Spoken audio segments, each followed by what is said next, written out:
साताऱ्यामध्ये अवकाळी पावसाची हजेरी, पावसामुळे नागरिकांसह वाहनधारकांची मोठी तारांबळ, तर वातावरणात काहीसा गारवा निर्माण झाल्यामुळे जनतेला उन्हाच्या तडाख्यापासून मोठा दिलासा। रायगडच्या कर्जत आणि खोपोलीमध्ये वादळी वाऱ्यासह पाऊस, तर लग्नाचे मंडपही उडाले, तसंच कापलेले उन्हाळी भात पिकही भिजल्यामुळे शेतकऱ्यांचं मोठं नुकसान। पालघरमध्ये वादळी वाऱ्यासह पावसाची हजेरी, जव्हार मोखाड या भागामध्ये पावसाची हजेरी, वीटभट्टी उत्पादकांना पावसाचा फटका। महाडच्या पोलादपूर बिरवाडीमध्ये वादळी वाऱ्यासह पावसाची हजेरी, तर विजांच्या कडकडाटासह पाऊस, महाड लोणेरे माणगाव परिसरात पावसाची शक्यता। कल्याणमध्ये वादळी वाऱ्यांचा तडाखा, तर झाडाची मोठी फांदी कोसळून 3 दुचाकी गाड्यांचं नुकसान, सुदैवानं जीवितहानी टळली। कल्याण पश्चिमेतील रामदासवाडी परिसरामध्ये वादळी वाऱ्यामुळे घरावर मोठं झाड कोसळलं, तर घराच्या छताचे आणि भिंतीचे मोठे नुकसान, सुदैवानं कोणतीही जीवितहानी नाही। सिंधुदुर्गात मेघगर्जनेसह पावसाची हजेरी, वैभववाडी पोंडा कारूळसह कणकवलीमध्ये पाऊस, वादळी वाऱ्यासह जोरदार पाऊस, सिंधुदुर्गला पुढील 2 दिवस येलो अलर्ट। वांगणी आणि परिसरात सध्या जोरदार पाऊस, तर वादळी वाऱ्यासह मुसळधार पावसाची हजेरी, पावसामुळे अनेक घरांचे पत्रेही उडाले, नागरिकांची तारांबळ। बुलढाण्यामध्ये पावसामुळे थांबलेल्या दुचाकींना एसटी बसची धडक, अपघातात 10 ते 12 दुचाकींचं मोठं नुकसान। अचानक आलेल्या पावसामुळे चालकांनी गाड्या रस्त्याच्या कडेला लावून आसरा घेतला होता, मात्र बसचं नियंत्रण सुटल्यामुळे हा अपघात झाल्याची माहिती। नांदेडमध्ये काही ठिकाणी पावसाची हजेरी, हवामान विभागानं आज नांदेड जिल्ह्याला येलो अलर्ट दिला होता। दुपारच्या सुमारास हदगाव, तामसा, हिमायतनगर या भागात पाऊस। नाशिकच्या इगतपुरी तालुक्यामध्ये सलग दुसऱ्या दिवशी अवकाळी पावसाची हजेरी, इगतपुरी, तळेगाव, घोटी या परिसरात वादळी वाऱ्यासह पावसाच्या सरी, अचानक सुरू झालेल्या पावसामुळे नागरिकांची तारांबळ। यवतमाळमध्ये विजेच्या कडकडाटासह मुसळधार पावसाची हजेरी, अचानक आलेल्या पावसामुळे नागरिकांना उकाड्यापासून दिलासा, तर जिल्ह्यातील तीळ आणि ज्वारीच्या पिकाला अवकाळी पावसाचा फटका बसण्याची शक्यता। नंदुरबारच्या तोरणमाळ परिसरामध्ये जोरदार पाऊस, अचानक आलेल्या पावसामुळे पर्यटकांची धावपळ। बीड जिल्ह्यातील अनेक भागांमध्ये पावसाचा तडाखा, तर वडगाव, कळंबसर यासह परिसरात पावसामुळे झेंडूच्या शेतीचं मोठं नुकसान, शेतकरी संकटात। अमरावती जिल्ह्यामध्ये वादळी वाऱ्यासह जोरदार पाऊस, तर अचानक आलेल्या पावसामुळे नागरिकांसह शेतकऱ्यांची मोठी तारांबळ, पावसामुळे शेतकऱ्यांनी काढलेला कांदा, तीळ आणि भाजीपाल्याचं नुकसान होण्याची शक्यता। धाराशिव जिल्ह्यामध्ये वादळी वाऱ्यासह मुसळधार पाऊस, कळंब परिसरामध्ये सुद्धा पावसाची तुफान बॅटिंग, तर उन्हाच्या कडाक्यात अचानक आलेल्या पावसामुळे उकाड्यापासून दिलासा, पावसामुळे जनावरांच्या चाऱ्याचं या ठिकाणी मोठ्या प्रमाणात नुकसान। नाशिकच्या बागलाण तालुक्यालाही अवकाळी पावसाचा तडाखा, शेतात काढून ठेवलेला कांदा झाकून ठेवण्याची शेतकऱ्यांची धावपळ सध्या सुरू आहे। वाशिमच्या मानोरा, मंगरुळपीर या तालुक्यांमध्ये सुद्धा काही भागात जोरदार पाऊस, उकाड्यानं त्रस्त नागरिकांना काहीसा दिलासा, तर पावसामुळे वातावरणात सध्या गारवा निर्माण झालाय।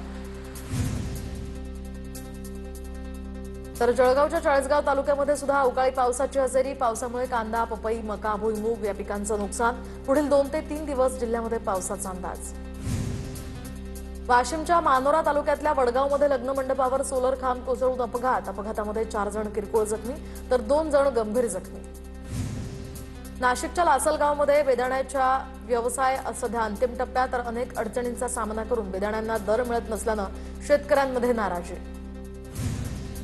गोंदियामध्ये अवकाळी पावसामुळे 1389 हेक्टरवरील पिकांचं नुकसान, गोरेगाव तालुक्याला अवकाळीचा सर्वाधिक फटका, शेतकऱ्यांचा तोंडचा घास हिरावल्यामुळे शेतकरी हतबल, तातडीनं मदत देण्याची सुद्धा मागणी।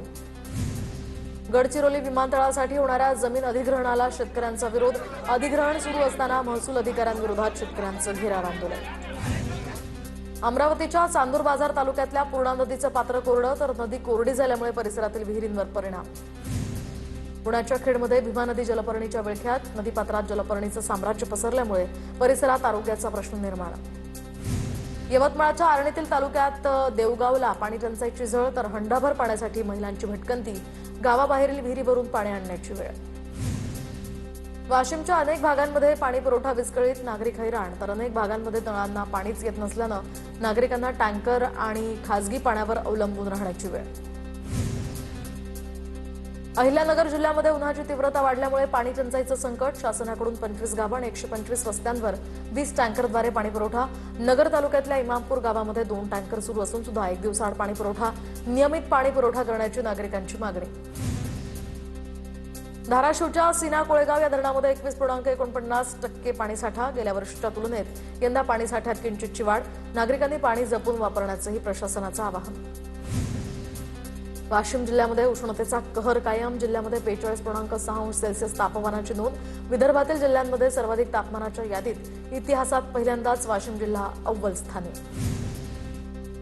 नंदुरबार जिल्ह्यामध्ये वाढत्या तापमानाचा नवीन लागवड झालेल्या फळबागांना फटका. तर या आठवड्यात तापमानाचा पारा 46 अंशांवर जाण्याचीही शक्यता. सातारा जिल्हाधिकारी कार्यालयासमोर एससी प्रवर्गातील उपवर्गीकरणाविरोधात आंदोलन. उपवर्गीकरणाचा निर्णय अन्यायकारक असून तातडीनं तो रद्द करण्याचीही मागणी. सोलापूरच्या करमाळ्यामध्ये नसरापूर घटनेचा अखिल भारतीय ब्राह्मण महासंघाच्या वतीनं निषेध.